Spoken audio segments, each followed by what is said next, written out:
Hello friends, দেখো আমি একটা নিজে নিজে পাকা বানিয়েছি সাইকেলের রড মার্কার স্টিক দিয়ে। আর এদিকে আছে পাকা। এটা একটা দাম তো তোমরা জানো কটা কথা দোকানে পাওয়া যায়। একটা বাড়িতে পুরনো মোটর থাকাকালীন মোটর, আর এদিকে রেগুলেটর লাগিয়েছি। দেখো রেগুলেটর আছে, এদিকে ভেতরে ইয়ে আছে রেগুলেটর আছে বোর্ডটা। আর দেখো ক্যামেরা ঘুরবে, তোমরা দেখতে পাবে। তার আগে আর কি লেগেছে দেখা। এটার মধ্যে একটা ট্রান্সফর্মার আছে 12 ভোল্টেজ। দেখো আর কিছু নেই। এই যে এখানে জ্যাক, এই যে তার গেছে, তারও এখানে কারেকশান গেছে। ট্রান্সফর্মার থেকে কারেন্টের তার গেছে একবারে, এই তার গেছে দেখাতে মোটরে একবারে। দেখো মোটর ঘোরাচ্ছে তোমরা,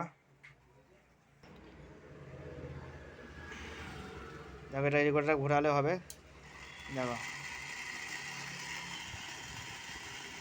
দেখো তো ফ্রেন্ডস, সুন্দর হাওয়া।